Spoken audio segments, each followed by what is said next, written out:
نازعات مبارکه سوره چې د قران عظیم شان نه هاویومه سوره ده په مکه معظمه کې را نازله شوې ده.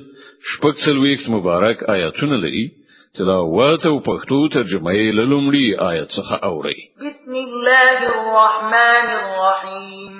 د الله په نوم چې ډیر زیات مهربان پورا رحم لرونکی دی. والنازعات غرقا والناشطات نشطا والسابحات سبحا فالسابقات سبقا فالمدبرات امرا. قسم په هغه پرښتو سخت راکونکو چې په سختۍ سره سال بدن څخه راباسي، او قسم په هغه چې په اسانۍ سره یې راباسي، او قسم په هغه پرښتو چې په کائناتو کې په چټکۍ سره لامبو وهي، بیا د حکم په ځای کولو کې چالاک وړاندې زی، بیا د الهي حکمونو سره سم د چارو تنظیم کوي. يوم ترجف الراجفة تتبعها الرادفة. هغه ورځ چې دغه ټول زمکه د زلزلې ټکان وخوځوي او له هغه وروسته بل ټکان راشي. قلوب يومئذ واجفة أبصارها خاشعة. ځینې زړونه به وي چې په دغه ورځ له ویرې ولړزيږي، د هغو سترګې به له ویرې ښکته شي. يقولون أئنا لمردودون في الحافرة أئذا كنا عظاما نخرة. دا خلک به وایي آیا پر اختیا مونږ ستنیدونکي بیا بیرته ورګرځول کیږو؟ آیا کله چې مونږ ډاډ وراسته هډوکي وګرځو؟ قالوا تلك إذا كرة خاسرة. او به وایي دا ستنیدل خو بیا غټ تاوان کوي. فإنما هي زجرة واحدة فإذا هم بالساهرة. داسې حال کې چې دا یوازې دومره کار دی چې یو قوي आवाज وکړي او یو د قیامت پراخ میدان کې موجود شي. هل أتاك حديث موسى. تاسو ته د موسی د قصې خبر رسیدلې ده؟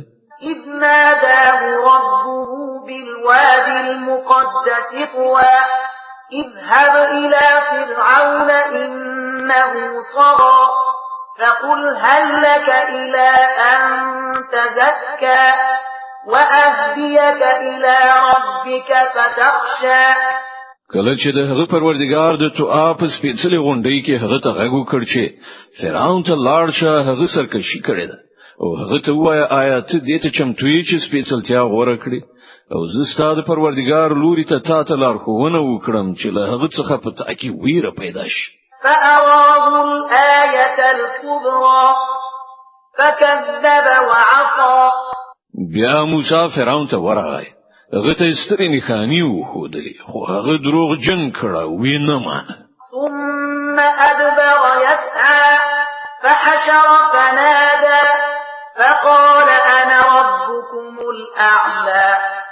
بیا د چلونو جوړولو د پاره وګرځید او خلک را ټول کړل، نو د نارې کړې وی ویل زه ستاسو ته ټول لوی پروردگار یم.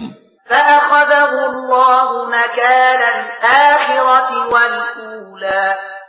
پای کې الله هغه د آخرت او دنیا په عذاب اخته کړ. إن في ذلك لعبرة لمن يخشى. په حقیقت کې په دې پیښه کې لوی عبرت دی د هر هغه چا د پاره چې وېریږي.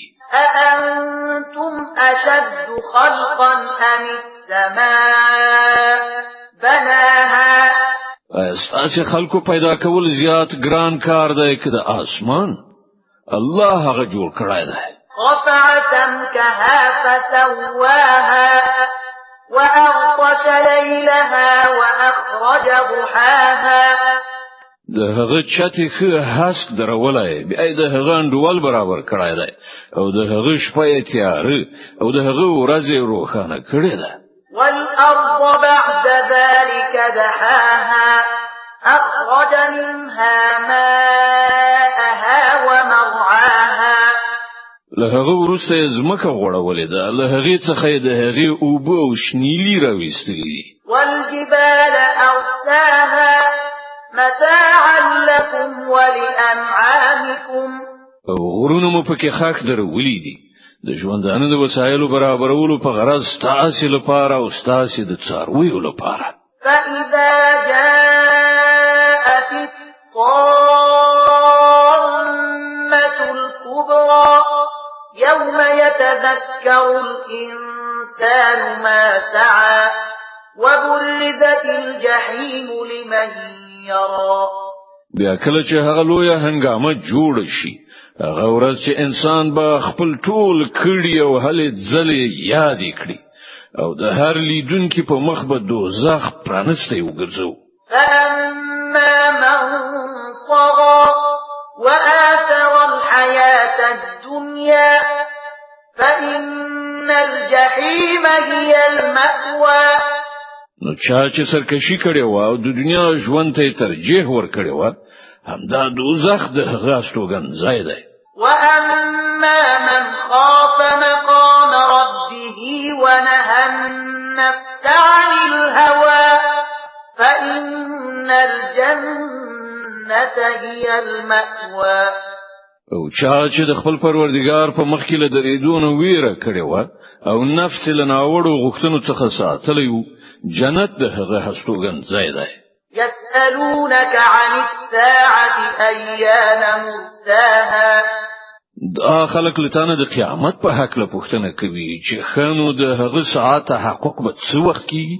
فيما أنت من ذكراها إلى ربك منتهاها إنما أنت منذر من يخشاها.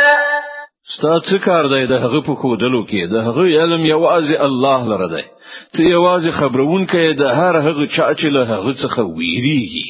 كأنهم يوم يرونها لم يلبثوا إلا عشية أو ضحاها. هغه ورځ چې د خلک هغه وګوري نو دوی به داسې وانګيري چې په دې دنیا کې یا د مرګ په حالت کې صرف دی وی ورځې ورستنی برخه یا لومړنی برخه تیر کړې ده.